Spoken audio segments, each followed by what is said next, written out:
Сәлеметсіздер ме? 3-ші сынып оқушылары. Қош келдіңіздер 6-шы сабаққа. 6-шы сабақта біз миллионға дейінгі мыңдықтармен санау тақырыбын өтетін боламыз. Өсімдіктер әлемі. Сен толық мыңдықтармен танысасың. Енді бірінші тапсырмаға тоқталайық. Әр қораптан бір-бірден жүздікті, ондықты және бірлікті таңдап алып, 3 таңбалы 6 сан құрастыр дейді. Енді біз бірінші бізге қандай сан құрастыр деп тұр? 3 таңбалы деп тұр. Онда біз ең бірінші 6-ны алайық. 6 солдан оңға қарай саналады. 6-ны алдық. Мына жақтан 8-ді алайық, яғни ондықтардан 8-ді алайық. Сосын мына жақтан жүздіктерден 3-ді алайық. Сонда 386 болды. Яғни бізде 3 жүздік, 8 ондық, 6 бірлік. Келесі 9-ды алайық. 9 4-ді алайық. Жүздіктерден 5-ді алайық. 549. Келесі 2-ні алайық. 2 7-ні алайық. 7 мына жақтан 1-ді алайық. 172 болады екен. Келесі тағы да 0-ді алайық. 0 3-ді алайық. 3 4-ді алайық. 430 деген сан шықты. Яғни 5 жүздік, 4 ондық, 9 бірлік. Біреу, екеу, үшеу, төртеу. Тағы сандар алайық. Бізге 6 санды құрастыр деген 4 4-ді алайық. 5-ді алайық. Соңынан қай санды алсақ екен? 8-ді алайық. 854 болды. Енді соңғы сан 3 3-ді алайық. 6-ны алайық. 7-ні алайық. 763 болды. Бізде 6 санды құрастырып шықтық. Келесі есепке тоқталайық. Енді тапсырмасында жазылған сандарды барлығы қанша жүздік? Тапсырмасында 5 жүздік, 4 ондық, 9 бірлік бар екен. 1 жүздік, 7 ондық, 2 бірлік. 4 жүздік, 3 ондық, 0 бірлік. 8 жүздік, 5 ондық, 4 бірлік. 7 жүздік, 6 ондық, 3 бірлік. Екінші есепке тоқталайық. Кестеде жазылған сандарды оқы, ондағы әр санның разрядтық қосылғыштарын ата. Мына жерге белгісіз болып тұр екен. 7 деген санды қоса салайық. Бізде бірінші 506 деген сан болып тұр. 500 қосу, ондығымыз біздің 0 болғандықтан бірлікті жазамыз. 506. 741. Бізде 700 қосу 40 қосу 1. Келесі 720. 720. 700 қосу 20 қосу бірлігі 0. Келесі 900 999 болса, 900 қосу 90 қосу 9 болады екен. Үшінші есепке тоқталайық. Енді оқы, онда қандай сандар бар, қандай сандармен таныссың, ал қайсысы саған таныс емес. Қазақстанның өсімдіктер әлемде ағаштың 68 түрі, бұталы өсімдіктердің 266 түрі, көп жылдық өсімдіктің 2000-нан астам түрі және бір жылдық өсімдіктің 849 түрі бар деп есептелінеді. Енді 68 деген санда бізде 2 таңбалы сан, бірлік, ондық. Келесі 2000 4 таңбалы сан, бірлік, ондық, жүздік, мыңдық. 849 бізде бірлік, ондық, жүздік, яғни 3 таңбалы сандар екен. Барлығы бізде таныс сандар, Анықтамаға тоқталайық. Өте көп заттарды мыңдықтармен санайды. Мыңдық жаңа санау бірлігі. Мыңдықтармен де бірліктер сияқты санайды. Мыңдықтар, 10 мыңдықтар және 100 мыңдықтар екінші класты немесе мыңдықтар класын құрайды. Яғни бірінші класста бірлік, ондық, жүздік болады. Енді екінші класста бірлік, ондық, жүздік болады.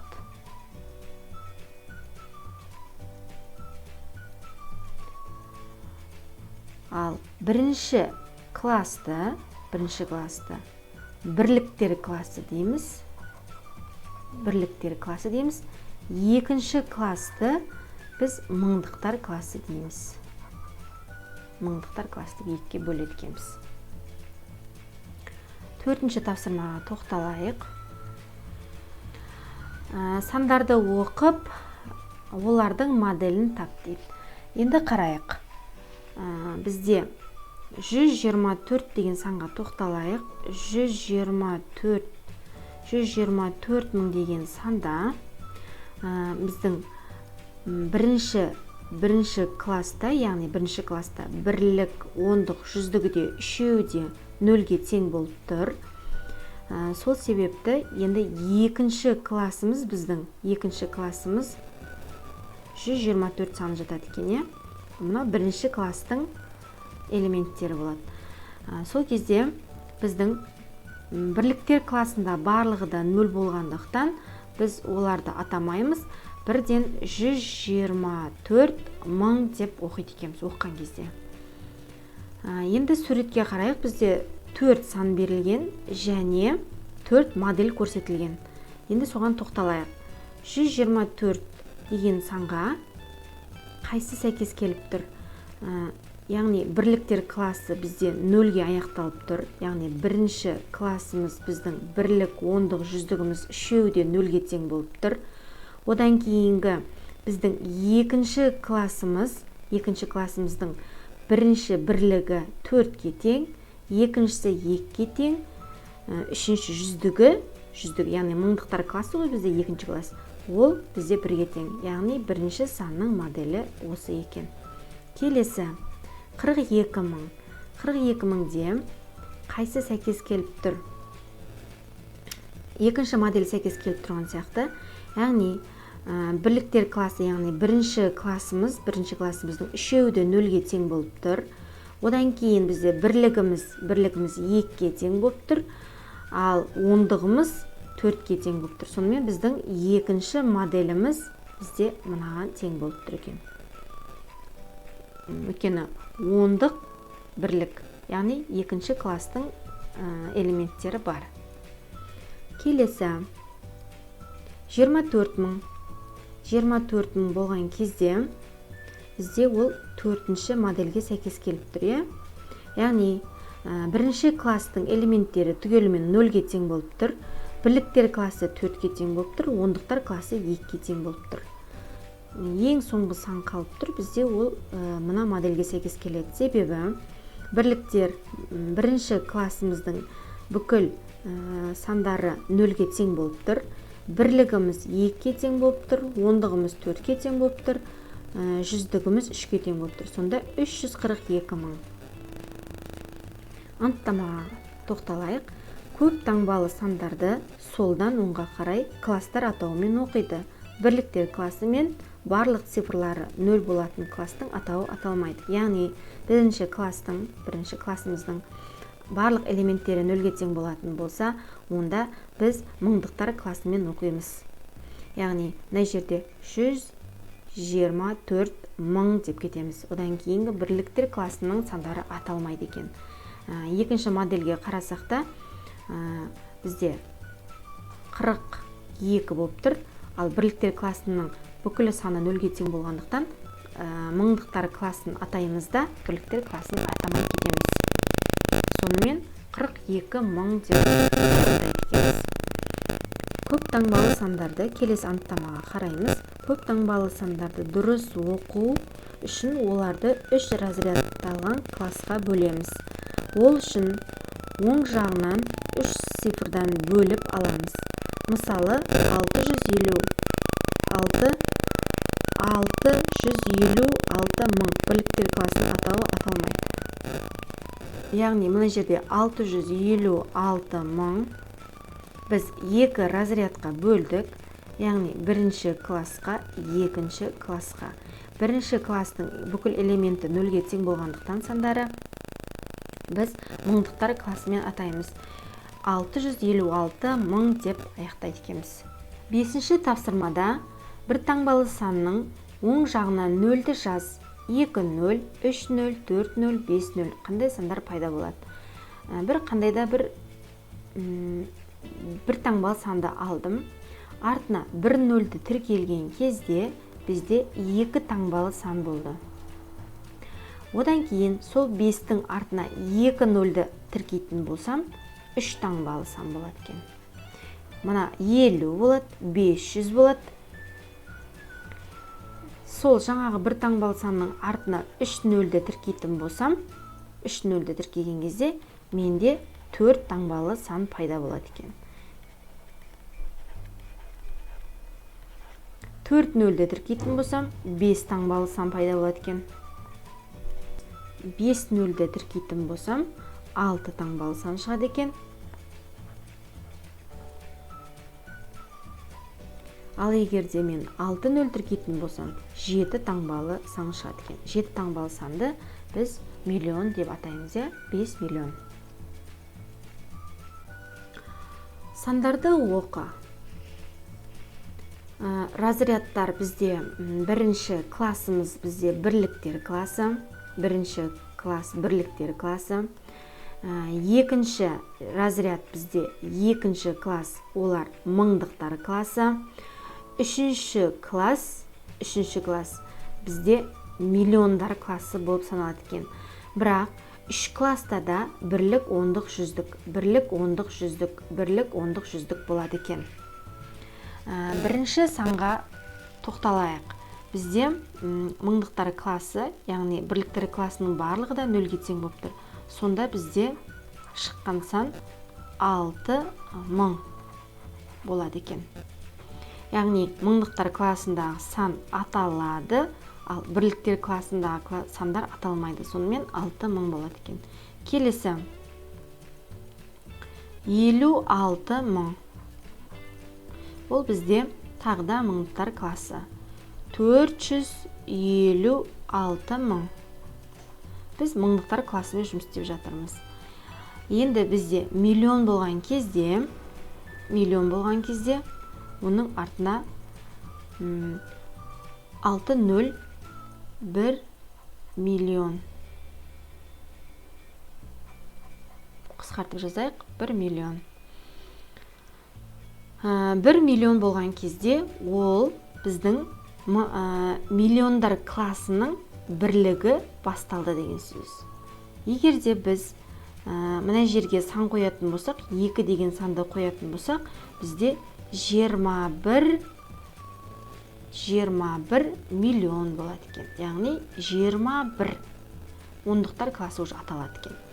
Егер де біз жүздіктерге бір санды қосатын болсақ, яғни қоятын болсақ, 5-ті қоятын болсақ, 521 миллион деп аталады екен. Миллион миллиондар классының бірлігі. Миллион жаңа санау бірлігі. Көп таңбалы сандарды жоғары разрядтан бастап салыстырамыз. Енді мына жерде салыстыруды көрсетейін. 15.000 мен 9.000. Яғни салыстырған кезде 3 нөлі бар және 2 сан, яғни 5 таңбалы сан, 4 таңбалы сан. Біздің разряды қайсысыныкі үлкен, сол сан үлкен болып саналады екен. 33.000, 101.000. Мына жерде бізде 3 нөлі бар. Бұл жерде де 3 нөл бар, бірақ біздің мыңдықтар классының 3 элементте түгел болғандықтан бұл 101 болып саналады, ал мына 33.000 бізде 101.000 үлкен болады екен. 650.000, 65.000, 650.000 үлкен болады екен. Екінші тапсырмада үлгі бойынша модель құрастыр дейді. Енді бізде модельді құрастыру үшін бірінші суретін салып алайық.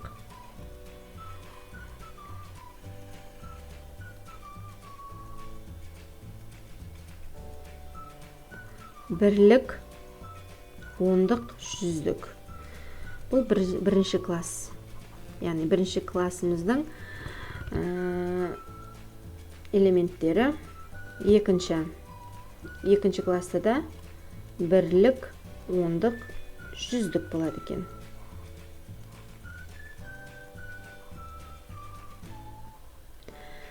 Бірінші тапсырмаға тоқталайық. 35.000. Тапсырмада бізде 35.000.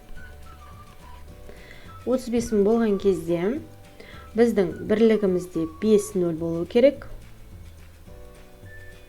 5 нөл болу керек. 1, 2, 3, 4, 5. 5. Ал ондығымызда 3 нөл болу керек. 1, 2, 3. Яғни 3 тас болу керек. 3. Біздің бірінші суретіміз шықты. Келесі. Тапсырмасында бізде 5.000 екен. 5.000 болған кезде бірлік, ондық, жүздік.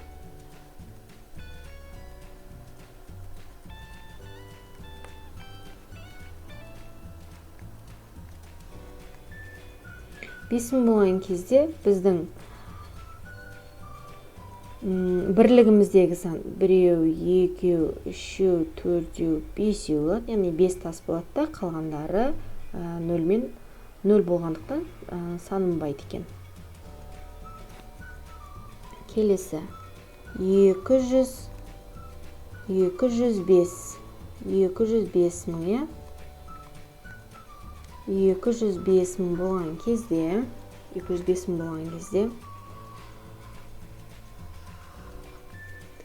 бірлік, ондық, жүздік, бірлік, ондық, жүздік, бірлік, ондық, жүздік, бірлік, ондық, жүздік. Яғни біздің бірліктер классымыздың барлығы да 0-ге тең болады. 0-ге тең болады. Енді санайық. Мына жерде бірліктер классында 5 тас болу керек. 1, 2, 3, 4, 5. Ал ондығымыз біздің жоқ. Ал жүздікте 2, яғни дөңгелек тастар болу керек. Келесі соңғы 235.000. 235.000-да бірлік, ондық, жүздік, бірлік, ондық, жүздік, бірлік, ондық, жүздік. Бірлігінде 5 тас болу керек. Біреу, екеу, үшеу, төртеу, бесеу. Ондығында үшеу болу керек. Біреу, екеу, үшеу. Жүздігінде екеу болады екен.